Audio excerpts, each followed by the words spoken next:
বিশেষ সভাখনৰ সন্মানীয় সভাপতি ডাঙৰীয়া, সদৌ অসম ছাত্ৰ সন্থাৰ বিষয়ববীয়াসকল, কেন্দ্ৰীয় তথা আঞ্চলিক বা জিলাৰ সন্মানীয় বিষয়ববীয়াসকল,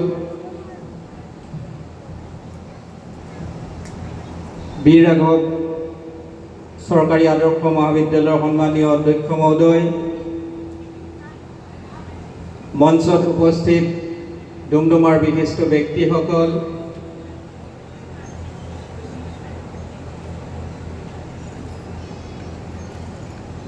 সন্মুখৰ ফালে আসনত অধিষ্ঠিত হৈ থকা শ্ৰদ্ধাৰ অভিভাৱক অভিভাৱিকাসকল, প্ৰেছৰ সন্মানীয় বন্ধুসকল, সদৌ অসম ছাত্ৰ সন্থাৰ মোৰ বন্ধু বৰ্গ আৰু অতি মৰমৰ ছাত্ৰ ছাত্ৰীসকল, বিগত বছৰ কেইটাৰ দৰে এই বছৰো ডুমডুমা মহাবিদ্যালয়ৰ প্ৰেক্ষাগৃহতে এনেকুৱা এটা দিনতে আজি কেইবছৰমানৰ পৰা আমাৰ ডুমডুমা মহাবিদ্যালয়ৰ প্ৰেক্ষাগৃহত এই বিশেষ সম্বৰ্ধনা অনুষ্ঠান আয়োজন কৰি অহা হৈছে আৰু যোৱা দুটা বৰ্ষত মই সেই অনুষ্ঠানত উপস্থিত থকাৰ সৌভাগ্য ঘটিছিলে আৰু এইটো এটা খুব ভাল লগা অনুষ্ঠান আৰু বিশেষ অনুষ্ঠান। বিশেষ এইকাৰণেই যে পৃথিৱীত একমাত্ৰ এটাই ৱেপন্স আছে যি ৱেপন্সৰ জৰিয়তে গোটেই পৃথিৱীখনকে চেঞ্জ কৰি দিব পাৰি, সেইটো হৈছে শিক্ষা।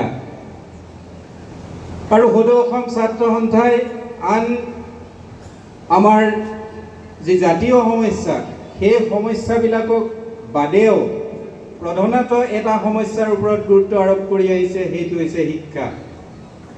আমাৰ ছাত্ৰ ছাত্ৰীসকলক কেনেকৈ শিক্ষিত কৰিব পাৰি, কেনেকৈ প্ৰকৃতাৰ্থত শিক্ষিত কৰি এজন সুনাগৰিক হিচাপে গঢ়ি তুলিব পাৰি, তাৰে পদক্ষেপ বিভিন্ন সময়ত লৈ আহিছে।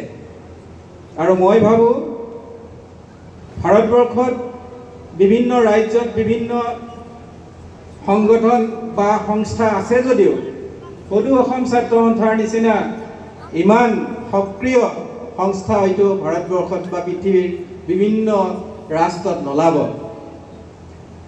যিয়েই নহওক, আজি আন কেইবছৰৰ দৰে এই বছৰো হাইস্কুল আৰু উচ্চ মাধ্যমিক শ্ৰেণীত যিবিলাক ল'ৰা ছোৱালীয়ে সুখ্যাতিৰে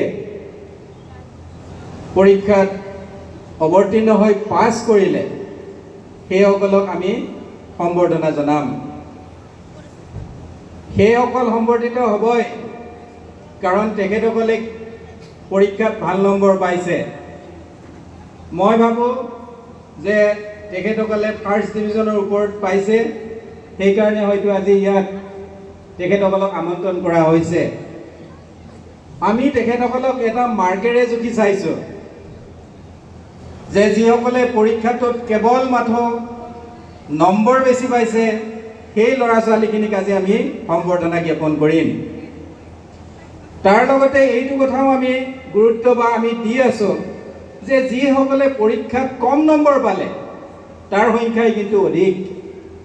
সেই ল'ৰা ছোৱালীখিনিক কি কৰিম? আচলতে সেই ল'ৰা ছোৱালীখিনিকো আমি কেনেকৈ আগবঢ়াই লৈ যাব পাৰিম, তাৰে কিন্তু চিন্তাৰ চৰ্চা আজি সমগ্ৰ ভাৰতবৰ্ষতে হৈ আছে বা আমাৰ ছাত্ৰ সন্থাৰ মজিয়াতো নিশ্চয় তেনেধৰণৰ কথা বতৰা আলোচনা নিশ্চয় হৈ আছে। শিক্ষা বুলি ক'লে আচলতে পৰীক্ষাত কেইটামান নম্বৰ পোৱাটোকে নুবুজায়। শিক্ষা বুলি ক'লে আচলতে এজন মানুহ হিচাপে আমি কিমান নিজকে প্ৰস্তুত কৰিব পাৰিছোঁ, বৈজ্ঞানিক দিশত গৈ বা অবৈজ্ঞানিক দিশত গৈ। আমি যে শিক্ষা গ্ৰহণ কেৱল স্কুল কলেজ বা ইউনিভাৰ্চিটিৰ মজিয়াতে গ্ৰহণ কৰিব লাগে তেনে কোনো কথা নাই। আমি দুটা বিভাগত শিক্ষাটো আমি প্ৰথমতেই বাছি ল'ব পাৰোঁ, ফৰ্মেল আৰু নন ফৰ্মেল। আমি ফৰ্মেলিও যাব পাৰোঁ। আমি বিদ্যালয়লৈ গ'লোঁ, আমি মহাবিদ্যালয় গ'লোঁ, বিশ্ববিদ্যালয়লৈ গ'লোঁ, তেনেকৈও আমি শিক্ষা গ্ৰহণ কৰিব পাৰোঁ। কিন্তু তাকে নকৰি আমি আজিকালি নিজেও শিক্ষা গ্ৰহণ কৰিব পাৰোঁ। নন ফৰ্মেল এটা পৰ্যায়ত আমি শিক্ষা গ্ৰহণ কৰিব পাৰোঁ, যিটো আচলতে বিদেশত আজিকালি হোম স্কুলিং বুলি কোৱা হৈছে। আজিকালি সৰু সৰু ল'ৰা ছোৱালীক স্কুললৈ বিদেশত নপঠিয়ায়, ডেভেলপ কাণ্ট্ৰিজবিলাকত। তেখেতসকলে নিজৰ মাক দেউতাকে তেখেতসকলক ঘৰতে পঢ়ায়। সেই ব্যৱস্থাটো আহি আছে আজিকালি, হোম স্কুলিং। তেখেতৰ ভাল লগা কথাবিলাক শিকায়, তেখেতৰ ক'ত ইণ্টাৰেষ্ট আছে, কি বিষয়ত সেই ল'ৰাজন আগ্ৰহী, তেনেকুৱা এটা বিষয় বাছি লৈ আচলতে আমাৰ শিক্ষাটো আৰম্ভ কৰিব লাগে। সেইটোহে আচলতে প্ৰকৃত শিক্ষা। আমাৰ এটা সামগ্ৰিক শিক্ষা এতিয়া ফৰ্মেল এডুকেশ্যনত দিয়া হৈছে, কিন্তু প্ৰতিজন ছাত্ৰ বা ছাত্ৰীৰে শিক্ষাৰ্থীৰ কিন্তু ইণ্টাৰেষ্ট বেলেগ বেলেগ হয়। তেখেতসকল বেলেগ বেলেগ বিষয়ত আগ্ৰহী নাছিলে। এই বছৰৰ পৰা মহাবিদ্যালয়বিলাকত কি কৰা হৈছে, ছেকেণ্ড ছেমিষ্টাৰ বা ফ'ৰ্থ ছেমত বিশেষকৈ ইণ্টাৰ্ণশ্বিপৰ ব্যৱস্থা কৰা হৈছে। তাৰমানে শিক্ষা ব্যৱস্থাটো বিদ্যালয় মহাবিদ্যালয়ৰ মাজতে নাথাকি আমাৰ সমাজলৈ গতি কৰিছে। আমি এতিয়া ল'ৰা ছোৱালীক সমাজলৈ পঠিয়াই দিছোঁ। আমাৰে কলেজৰ 450 ল'ৰা ছোৱালী এই বছৰ আমি এমাহ জোৰা ট্ৰেইনিং বিভিন্ন অঞ্চলত, প্ৰায় 25টা ট্ৰেডত, 25টা বিভাগত, কোনোবাই পিকল মেকিঙৰ কাৰণে গৈছে, কোনোবাই খেতি পথাৰত গৈছে, কোনোবাই টি গাৰ্ডেনত ফেক্টৰীত কাম কৰিছে, কোনোবাই হস্পিটেলত কাম কৰি আছে। যোৱা এমাহ ধৰি 120 ঘণ্টা তেখেতসকলে কি কৰিব, প্ৰেক্টিকেল কৰি আছে এতিয়া আমাৰ কলেজৰ প্ৰায় 450 ল'ৰা ছোৱালী। তাৰমানে ডিগ্ৰী পাছ কৰাৰ পিছত কাৰোবাৰ যদি ইণ্টাৰেষ্ট আছে পিকল মেকিং ইণ্ডাষ্ট্ৰীৰ কাৰণে, তেখেতসকলে যে এই এমাহ শিকিলে তাৰ পৰা ঘৰতে আহি তেখেতসকলে কি কৰিব, এটা নিজৰ পিকল মেকিং ইণ্ডাষ্ট্ৰী কৰিব পাৰিব।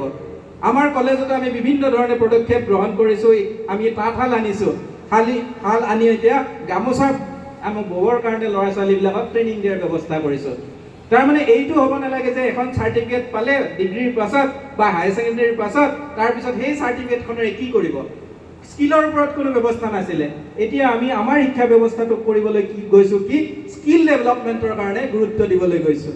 তাৰমানে আমাৰ ভাৰতবৰ্ষতো যদি চোৱা যায়, more than 50% ল'ৰা ছোৱালী কি হৈছে, বিল' 25 পঢ়িত নহ'ল, তেখেতসকলক মই ডবল শুভেচ্ছা প্ৰদান কৰিছোঁ।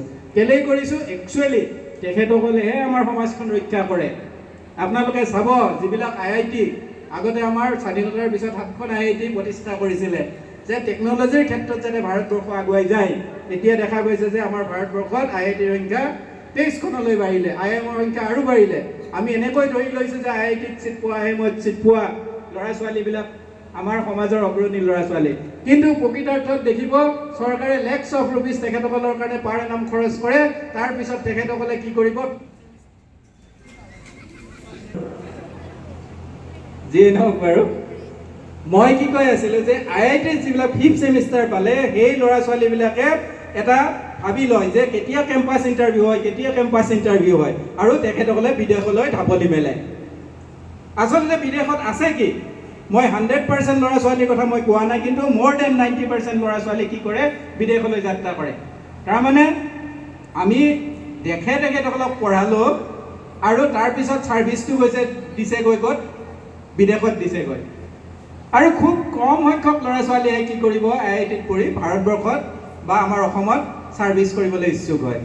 গতিকে তেনেকুৱা মানসিকতাৰে আমি কিন্তু আগবাঢ়িবলৈ নহ'ব। আমি আমাৰ দেশখনক, আমাৰ প্ৰদেশখনক কেনেকৈ আগবঢ়াই লৈ যাব তাত গুৰুত্ব দিব লাগে। ফাৰ্ষ্ট, ভাৰতবৰ্ষৰ নিচিনা, অসমৰ নিচিনা প্ৰদেশ হয়তো আমাৰ পৃথিৱীত নোলাব।